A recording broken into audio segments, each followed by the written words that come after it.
नमो नमः विद्यार्थियों, हम पढ़ रहे हैं बीए पार्ट थर्ड में विदुर नीति। अब देखिए क्या कहते हैं विदुर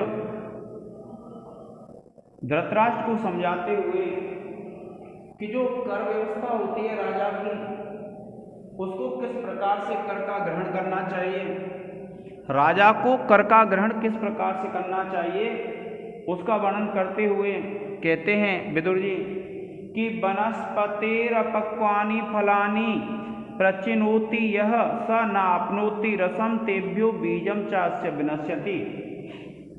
देखिए क्या कहते हैं कि वनस्पतेः अपक्वानि फलानि, कि वनस्पतेः माने वनस्पति के, अपक्वानि फलानि बिना पके हुए फलों को, प्रचिनोति यह कि जो व्यक्ति चुनता है, तोड़ता है, स न आपनोति रसम कि वह रस को प्राप्त नहीं करता है, और तेभ्यो बीजम चास्य विनश्यति और उसके बीज को भी नष्ट कर देता है।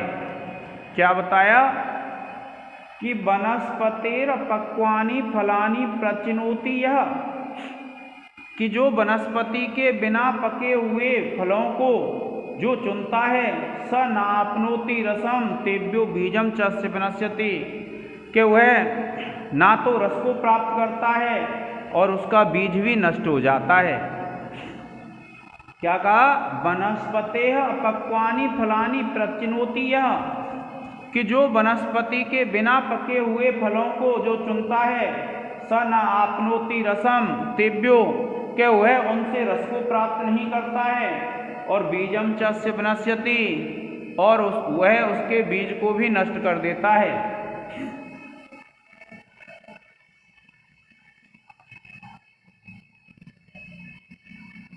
देखिए क्या कहते हैं कि जो पेड़ से कच्चे फलों को तोड़ता है वह उन फलों से रस तो पाता नहीं, उल्टे उस वृक्ष के बीज का नाश कर देता है। क्या कहा? वनस्पतेः अपक्वानि फलानि प्रचिनोति यः, कि जो वनस्पति के बिना पके हुए फलों को जो व्यक्ति चुनता है, अर्थात जो फल पके नहीं है वृक्ष पर उनको भी जो व्यक्ति तोड़ लेता है, स न आपनोति रसम कि वह रस को प्राप्त नहीं करता है, और तेभ्यो बीजम चास्य विनश्यति और वह उसके बीज को भी नष्ट कर देता है। अब देखिए आप लिखेंगे वनस्पतेः प्लस अपक्वानि, यहाँ आ हो जाएगा, ये हो जाएगा आपका विसर्ग। फलानि फल शब्द है द्वितीय विभक्ति बहुवचन, प्रचिनोति, ठीक है, ची धातु है ची, इसको जब आप लिखेंगे तो प्र उपसर्ग है,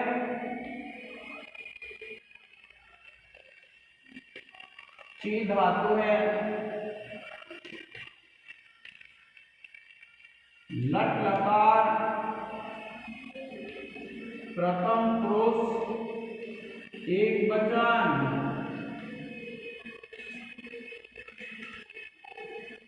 और स न आपनोति, इसमें भी क्या है, न प्लस आपनोति, आप धातु है, लट लकार प्रथम पुरुष एक वचन, ये जो है ये क्या होगा आपका आपनोति।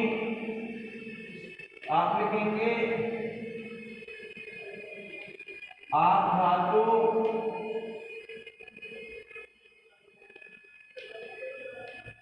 लट लकार प्रथम पुरुष एक वचन, और फिर देखिए चास्य,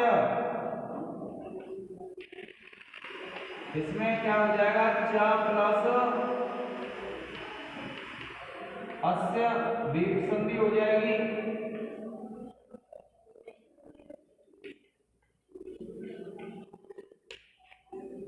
और उसके बाद विनश्यति,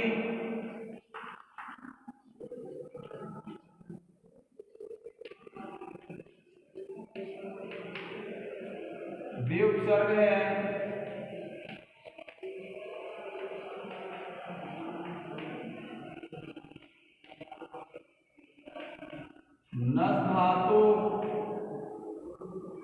लिख देंगे लट लकार प्रथम पुरुष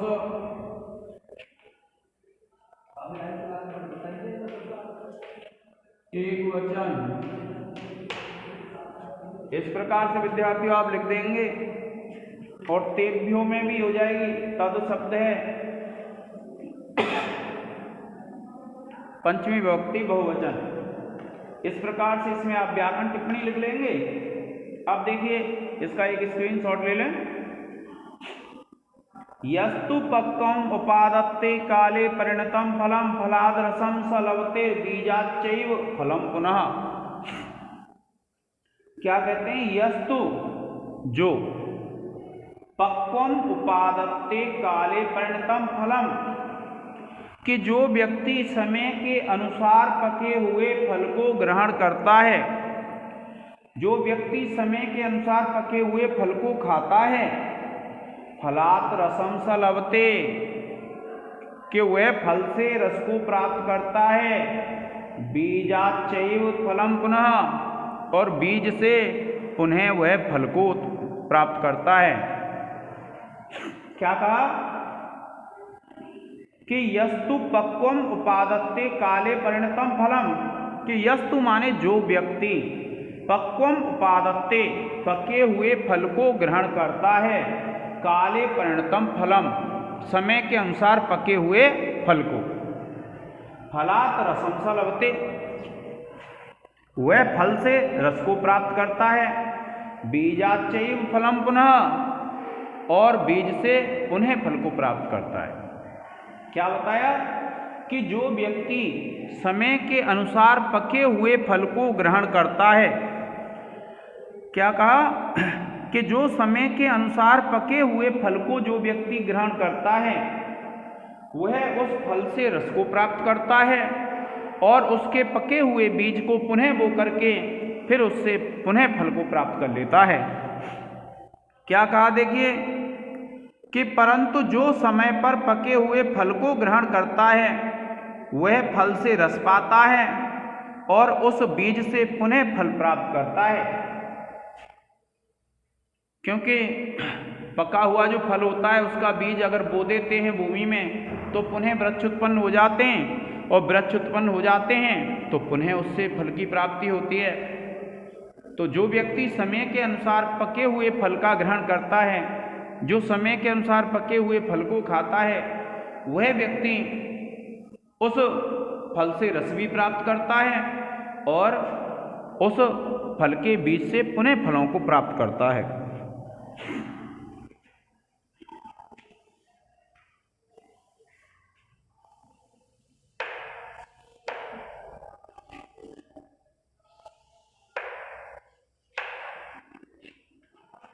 देखिए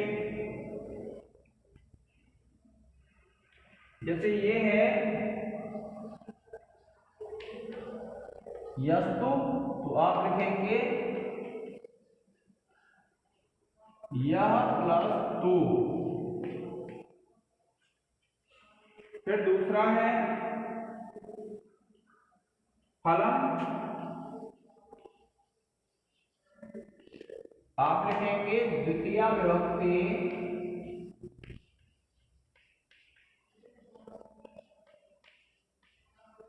एक वचन। इसके बाद है फलाद,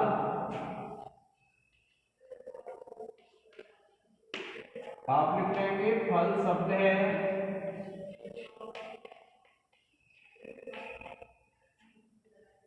पंचमी एक वचन।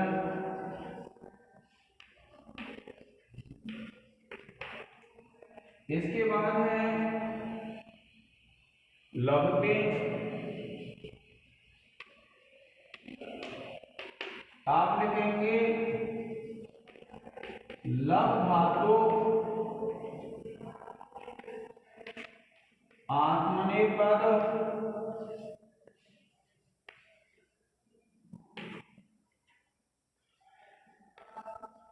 लट लकार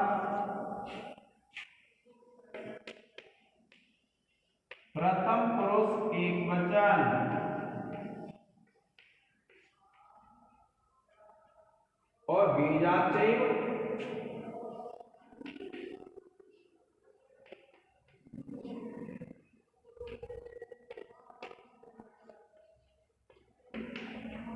आप लिखेंगे बीजात प्लस चयु, हल संधि हो जाएगी और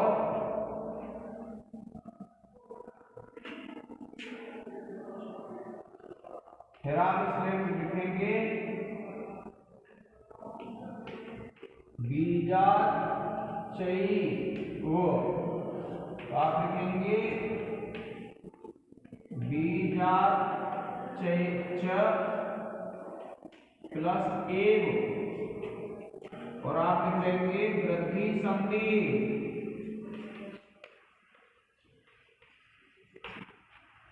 इस प्रकार से इसकी व्याकरण टिप्पणी हो जाएंगी विद्यार्थियों। आप इसका एक स्क्रीनशॉट ले लें।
अब देखिए,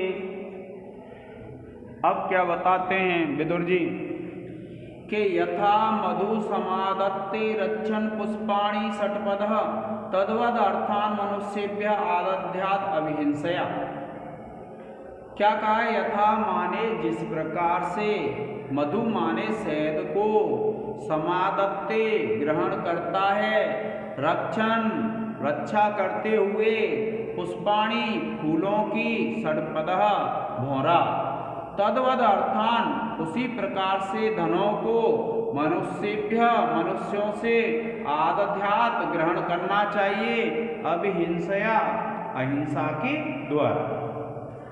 क्या कहते हैं विदुर जी कि यथा जिस प्रकार से मधु शहद को समादत्ते ग्रहण करता है, रक्षण पुष्पाणि षट्पदः कि भौरा जिस प्रकार से फूलों की रक्षा करते हुए उस शहद को ग्रहण करता है, तद्वद अर्थान मनुष्येभ्य उसी प्रकार से धनों को मनुष्यों से आदध्यात ग्रहण करना चाहिए, अभिहिंसया अहिंसा के द्वारा। देखिए क्या कहते हैं, पहले में क्या कहा है कि जिस प्रकार से, क्या कहा कि जैसे भौरा फूलों की रक्षा करता हुआ उनके शहद का आस्वादन करता है, उसी प्रकार से राजा को भी प्रजाजनों से कष्ट दिए बिना ही अहिंसा युक्त होकर के धन को ग्रहण करना चाहिए। अब देखिए यथा, अब मधु है, आप लिखेंगे पुष्पाणि, पुष्प शब्द है, द्वितीय विभक्ति एक वचन है, सॉरी बहुवचन है। रक्षण रक्ष धातु है, सत्री प्रत्यय है। और मनुष्येभ्य तो मनुष्य शब्द है, पंचमी विभक्ति बहुवचन। तत्वत अर्थान, अर्थान अर्थ शब्द है, द्वितीय विभक्ति बहुवचन है। और तत्वत, तत् प्लस वत तद पूरा है, जसत्व संधि हो जाएगी। अब देखिए फिर क्या कहते हैं, पुष्पम पुष्पम विचिन्वित मूलच्छेदम न कारेत मालाकार आरामे न यथा अंगार कारकः। कि पुष्पम पुष्पम विचिन्वित मूलच्छेदम न कारेत, क्या कहा? पुष्पम पुष्पम, फूल फूल को विचिन्वित चुनना चाहिए, मूलच्छेदम न कारेत, जड़ को नहीं काटना चाहिए। क्या कहा कि पुष्पम पुष्पम विचिन्वित, फूल फूल को चुनना चाहिए, मूलच्छेदम न कारेत, जड़ को नहीं काटना चाहिए। मालाकार वारामे, कि मालाकार जो माली होता है या जो माला बनाने वाला होता है उसके समान बगीचे में न यथा अंगार कारकः, न के अंगार कहते हैं कोयला बनाने वाले के समान। क्या कहा कि जिस प्रकार से माली जो माला बनाने वाला व्यक्ति होता है वह बगीचे में से फूल फूल को चुनता है, उसी प्रकार से प्रजा से कर का संग्रह करना चाहिए। मूलच्छेदम न कारेत, उसकी जड़ को नहीं काटना चाहिए, यानी पुरुषों को नष्ट नहीं करना चाहिए। क्योंकि मालाकार वारा में, कि जिस प्रकार से बगीचा में जो माली होता है माला बनाने वाला, वह जिस प्रकार से फूलों को चुनता है उनकी जड़ों को नहीं काटता है, किंतु जो अंगार बनाने वाला होता है वह क्या करता है? पेड़ों को जड़ सहित काट देता है और फिर उनसे कोयला बनाता है। तो इसमें क्या कहा? जैसे माली बगीचे में एक एक फूल तोड़ता है उसी प्रकार से और उसकी जड़ नहीं काटता है, उसी प्रकार राजा प्रजा की रक्षा पूर्वक उनसे कर का ग्रहण करे और कोयला बनाने वाले की तरह जड़ नहीं काटनी चाहिए, अर्थात प्रजा को नष्ट नहीं करना चाहिए। किन्नु में स्यात् इदं कृत्वा किन्नु में स्यात् अकुर्वतः इति कर्माणि संचिन्त्य कुर्यात् वा पुरुषो न वा। क्या कहा? किन्नु, किन्नु माने क्या? क्या कहा? किन्नु, किन्नु माने क्या? में स्यात्, में माने मेरा, स्यात् माने होगा, इदं कृत्वा इसको करके, यानी इस कार्य को करने के बाद मुझे क्या लाभ होगा। और किन्नु में स्यात् अकुर्वतः, और अगर मैं इस कार्य को नहीं करता हूं तो क्या होगा? इति कर्माणि संचिन्त्य, इति माने इस प्रकार से, कर्माणि संचिन्त्य कर्मों को अच्छी तरह से सोच समझ करके, कुर्यात् वा पुरुषो न वा, के पुरुष कर्मों को करे अथवा नहीं करे। इसे करने से मेरा क्या लाभ होगा और न करने से क्या हानि होगी, इस प्रकार कर्मों के विषय में अच्छी तरह से सोच समझ करके मनुष्य को करना चाहिए अथवा नहीं करना चाहिए। इसमें क्या बताया गया है कि अगर कोई व्यक्ति कार्य प्रारंभ कर रहा है तो उस व्यक्ति को बहुत अच्छी तरह से सोच समझ करके वह कार्य करना चाहिए और उस पर ये अच्छी तरह से विचार कर लेना चाहिए कि इस कार्य को करने से अथवा न करने से मुझे क्या लाभ है अथवा क्या हानि है। देखिए किन्नु है तो इसमें क्या है? संधि हो जाएगी किम प्लस नु, स्यात् इदम, ता हो जाएगा ये, और इदम यहाँ जसत्व संधि हो जाएगी, कृत्वा किरी धातु है, त्वा प्रत्यय है, और स्यात् अकुर्वतः यहाँ भी जसत्व हो जाएगी।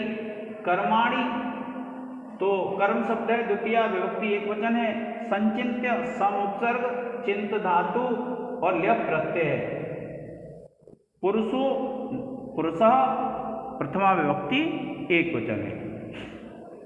अब देखिए अनारभ्या भवन्त्यर्थः केचिन् नित्यं तथागताः कृतं पुरुषाकारो ही भवेत् येषु निरर्थकः। देखिए क्या कहते हैं? अनारभ्या भवन्त्यर्थः केचित् नित्यम तथागताः, कि जो कुछ पदार्थ होते हैं, कुछ कार्य होते हैं, क्या कहा? कुछ ऐसे व्यर्थ कार्य हैं जो नित्य अप्राप्त होने के कारण, क्या कहा? कि कुछ ऐसे व्यर्थ कार्य हैं जो नित्य अप्राप्त होने के कारण आरंभ करने योग्य नहीं होते हैं, क्योंकि उनके लिए किया हुआ पुरुषार्थ व्यर्थ में जाता है। क्या कहा? देखिए कि अनारभ्या भवन्ति अर्थाः केचित् नित्यम तथागताः, कि अनारभ्य माने प्रारंभ न करने योग्य भवंती माने होते हैं, अर्थात कार्य केचित कुछ नित्यम तथागतः कि जो हमेशा अप्राप्त होते हैं, ऐसे कुछ कार्य ऐसे होते हैं जो प्रारंभ करने के योग्य नहीं होते हैं। और कृतः पुरस्कारो, कृतः माने करने पर, अगर उस कार्य को अगर कोई व्यक्ति करता है तो पुरस्कारो जो पुरुषार्थ होता है, भवेतेषु निरर्थकः कि जो उसमें किया गया परिश्रम है वह निरर्थक जाता है।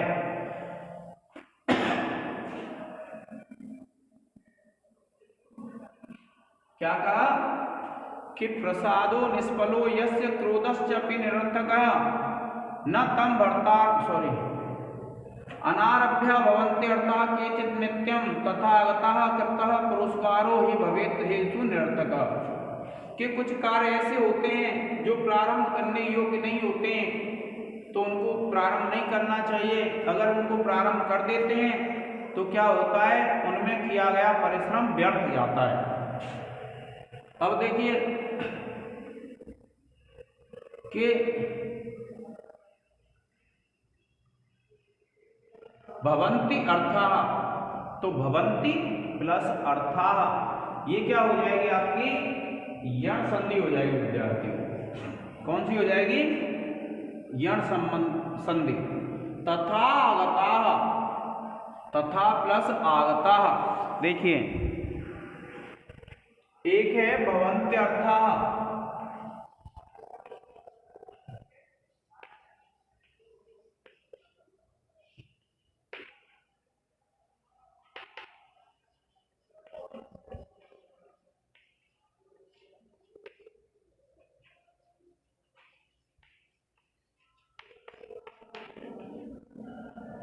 यह संधि हो जाएगी विद्यार्थियों। फिर तथागतः,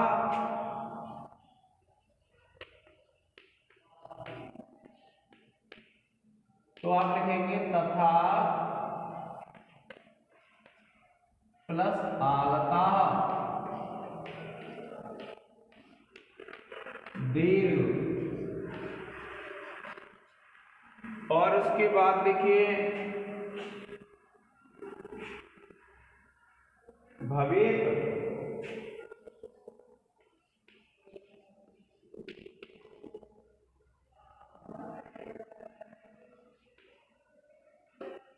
आप लिखेंगे भू धातु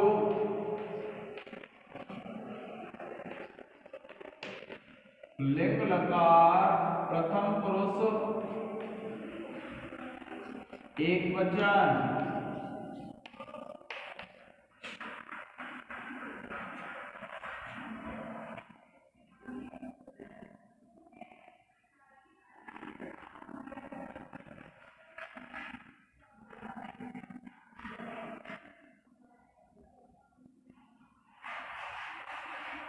फिर देखिए कृतः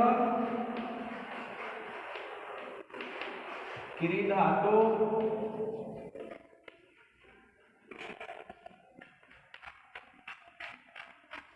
का प्रत्यय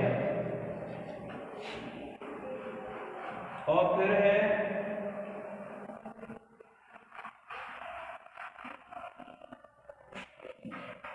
ये जो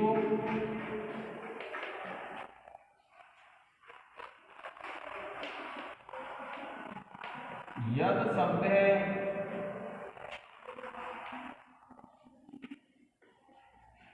सप्तमी विभक्ति एक वचन सॉरी बहुवचन।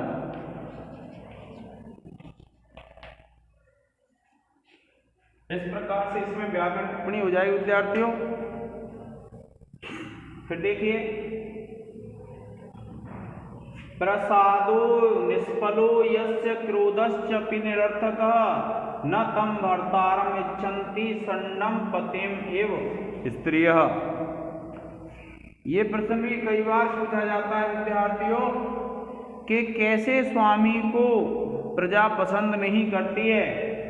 तो क्या कहा है, प्रसादो निष्फलो यस्य क्रोधश्चपि निरर्थकः कि प्रसादो प्रसन्नता निष्फलो यस्य, जिसकी निष्फल होती है। क्रोधश्चपि निरर्थक, और जिस राजा का क्रोध भी निरर्थक होता है, यानी जिसके प्रसन्न होने पर और जिसके क्रोधित होने पर कोई फर्क नहीं पड़ता है। न तम भर्तारम इच्छन्ति संडम पति में स्त्रय, कि जिस प्रकार से नपुंसक पति को स्त्रियां नहीं चाहती हैं, उसी प्रकार से ऐसे स्वामी को प्रजा नहीं चाहती है जिसके प्रसन्न होने से अथवा जिसके क्रुद्ध होने पर कोई भी फर्क नहीं पड़ता है। अर्थात जिसका क्रोध और जिसकी प्रसन्नता निरर्थक होती है, ऐसे व्यक्ति को प्रजा उसी प्रकार से पसंद नहीं करती है जिस प्रकार से नपुंसक पति को एक स्त्री पसंद नहीं करती है। क्या कहा? प्रसादो निष्फलो यस्य, कि प्रसादो निष्फलो यस्य, कि जिसकी प्रसन्नता निष्फल होती है।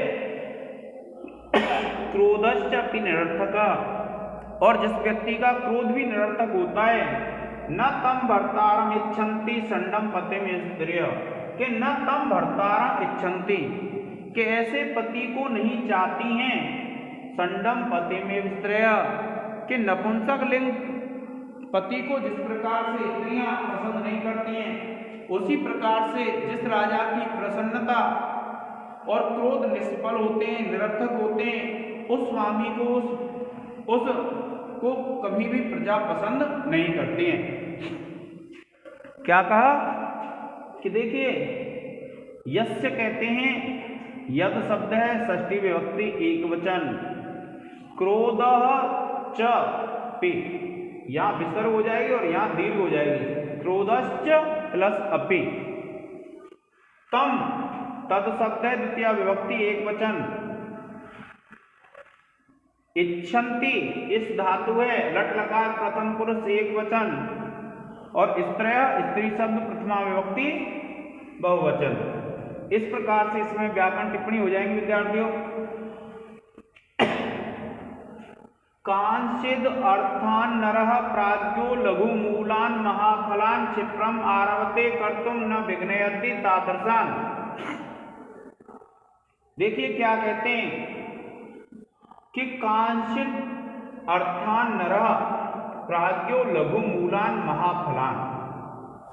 कांचित माने कुछ, अर्थान माने अर्थों को, धनों को, कार्यों को, नरः मनुष्य, प्राज्ञ जो विद्वान व्यक्ति होता है, लघु मूलान महाफलान, जिनमें लघु मूल होती है और फल बड़े बड़े होते हैं, अर्थात जिनमें प्रयत्न कम करना पड़ता है और फल अधिक प्राप्त होता है, ऐसों को। क्षिप्रम आरवते कर्तुम, उन कार्यों को मनुष्य शीघ्र कर देता है। न विघ्नयति तादर्शान, और वैसों में विघ्न उत्पन्न नहीं करता है। क्या कहा? कि कांचित अर्थान नरः प्राज्ञो लघु मूलान महाफलान, कि कुछ जो अर्थ होते हैं, कुछ जो धन होते हैं, ऐसे धनों को लघु मूलान महाफलान, जो कम प्रयत्न वाले और बड़े फल वाले होते हैं, क्षिप्रम आरवते कर्तुम न विघ्नयति तादृशान, के उनको शीघ्र ही कर देता है, लेकिन उसमें कोई भी बाधा नहीं आती है। क्या कहा? देखिए कि जिनका मूल छोटा होता है और फल महान होता है, बुद्धिमान पुरुष उसको शीघ्र ही आरंभ कर देता है, वैसे कामों में वह विघ्न नहीं आने देता है। क्या कहा? कांचित अर्थान नरः, कि कुछ ऐसे कार्य होते हैं जिनमें व्यक्ति के साधन कम प्रयुक्त होते हैं और महान फल की प्राप्ति होती है। तो ऐसे महान फल की प्राप्ति वाले कार्यों को जो मनुष्य होता है वह शीघ्र ही प्रारंभ कर देता है और उसमें विघ्न नहीं आने देता है। इस प्रकार से देखिए, कंचित अर्थान, यहाँ ता हो जाएगा और जसत्व संधि हो जाएगी। और फिर देखिए लघु मूलान, तो लघु मूल शब्द है द्वितीय विभक्ति बहुवचन। महाफलान, महाफल शब्द है द्वितीय विभक्ति बहुवचन। क्षिप्रम आरवते, रव धातु है, आ उपसर्ग रव धातु, लट लकार प्रथम पुरुष एक वचन। कर्तुम क्री धातु है, तुमुन प्रत्यय है। विघ्नयति विघ्न धातु है और लट लकार प्रथम पुरुष एक वचन। इस प्रकार से विद्यार्थियों आप व्याकरण टिप्पणी कर लेंगे। आज के इस लेक्चर में इतना ही। धन्यवाद।